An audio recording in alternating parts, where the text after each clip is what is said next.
Hello everyone, my name is Jonathan Villaman and I am a co-chair associate director at large for AIA Florida. Welcome to another installment of AIA Florida's Friday Facts, where I cover and attempt to summarize AIA Florida and AIA in general related topics of the week, and sometimes some random article that I may find interesting. Some general housekeeping. Some of the information that I'm presenting is from a personal point of view, and it may not completely line up with AIA Florida's stance or any other entity that may appear within the video. I will make the effort to make it clear when I'm expressing personal opinions. Also, businesses I mention within the videos does not mean an endorsement, nor am I getting paid to promote them. I'm just sharing the information as I see it. Now, with that out of the way, this week's topics that I'll be covering are an email from AIA National about ARE resources, and a couple of updates from NCARB. After that, we'll get into the Friday Facts. If there's a particular topic that you feel that you prefer to jump to, please follow the timestamps provided below in the description, along with some useful links of the particular topics that I'm covering here today. So, without any further ado, let's get to it. And in other AIA news, we got an email from the AIA National about the new materials available for ArchiPrep. As you all know, ArchiPrep is the resource study guide from AIA. So the new information that they have available, it's from the 2018 International Building Code, the Building Code Study Companion, as well as Building Code Essentials, which is based on the 2018 IBC, in addition to the Accessible and Usable Buildings and Facilities resource.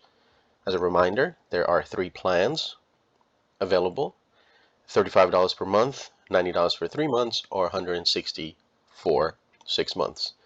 The link available down in the video, in the description down below, will take you to this website where you'll be able to sign up and find more information about this particular resource.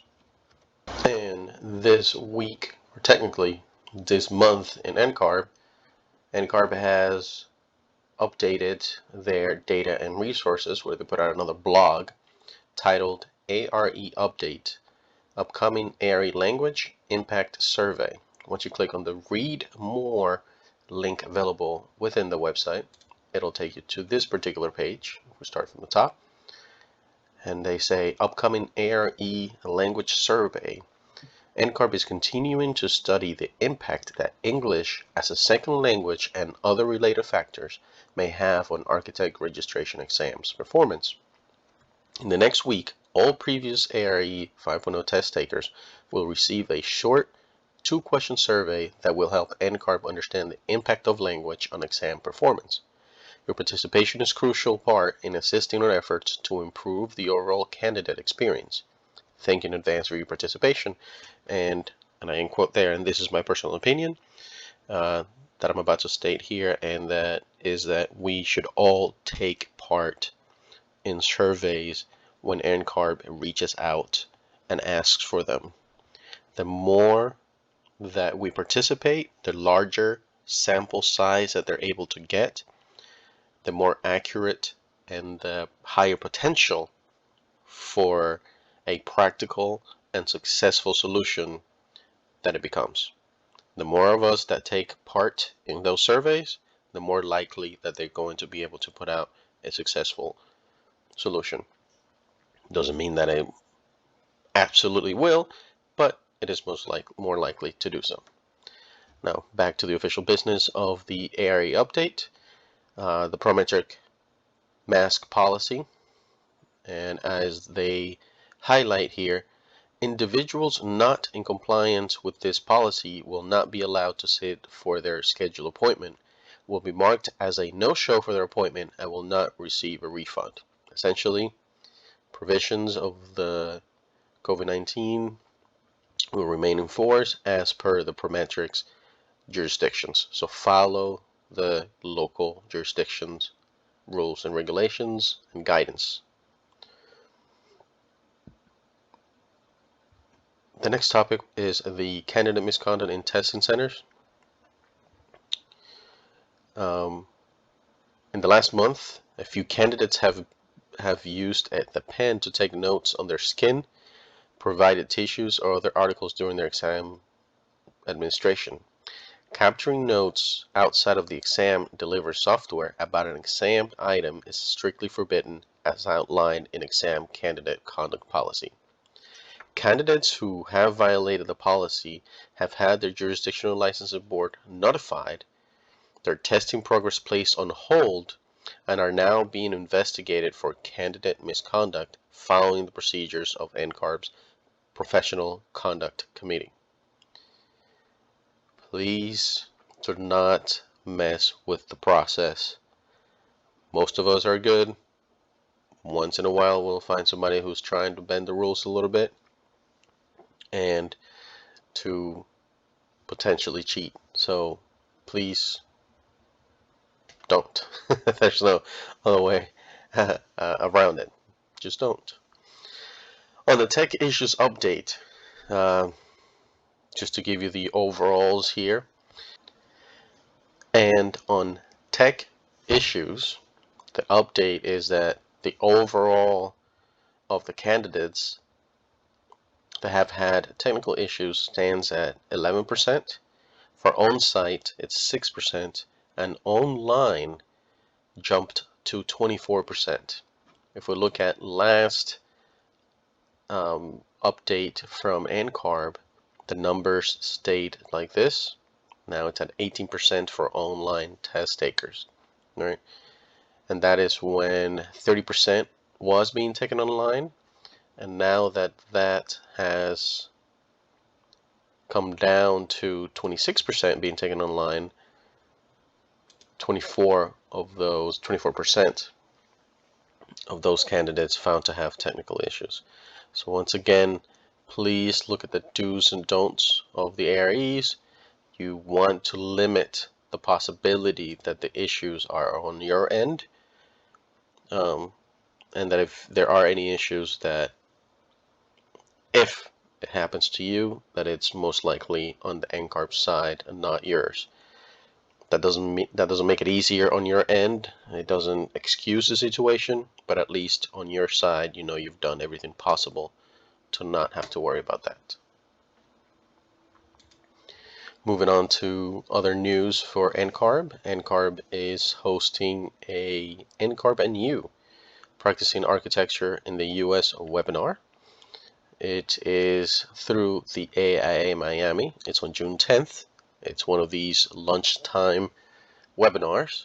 So if you follow the links down below, you'll be taken to this page. And then once you click on register, this is what you'll see. Enter your information so you can partake in this particular event.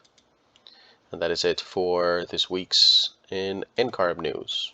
On this week's AIA Florida Friday Facts Rundown, Valenstein resigns as Chief Resiliency Officer, the DEP Secretary.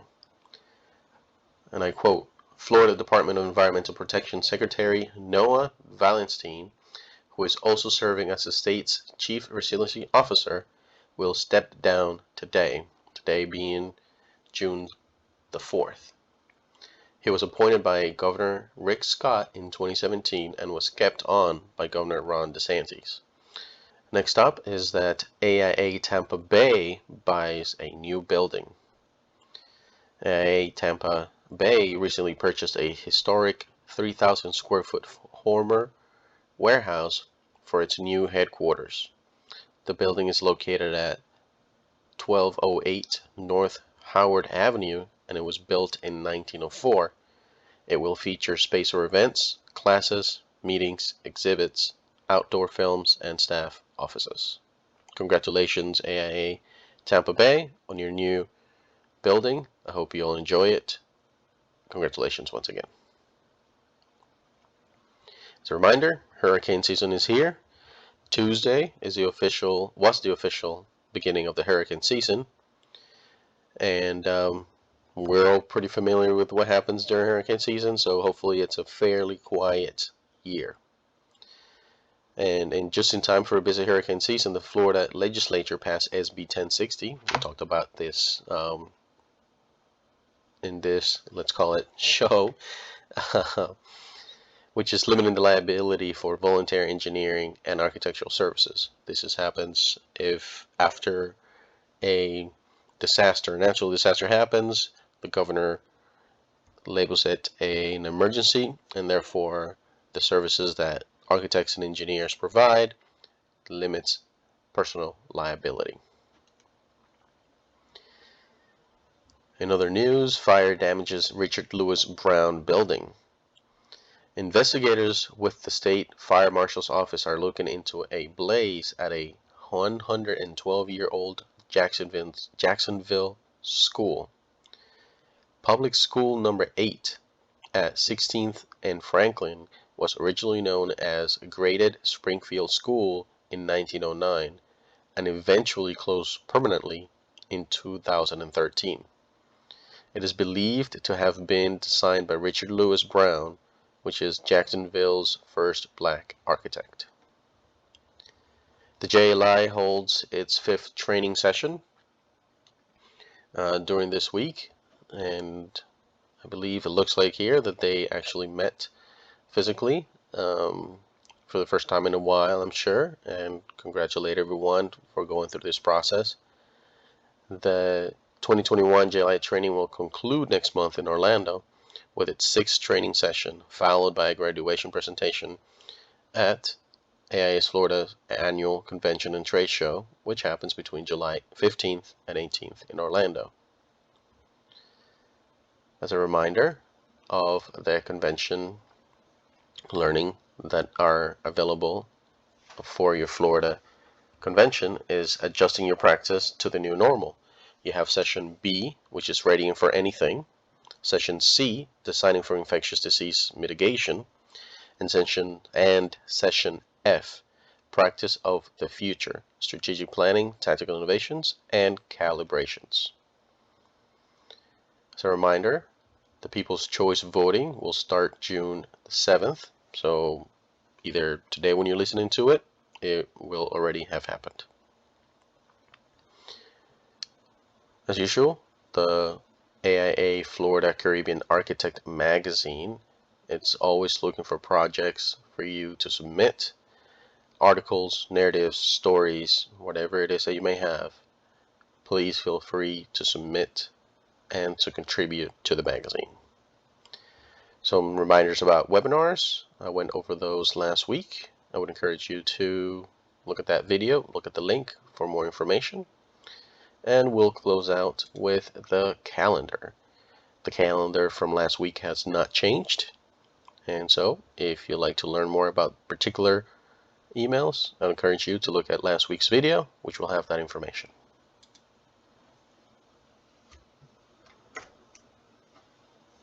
And I thank you one more time for taking time out of your day to listen to this information. I hope you found it useful.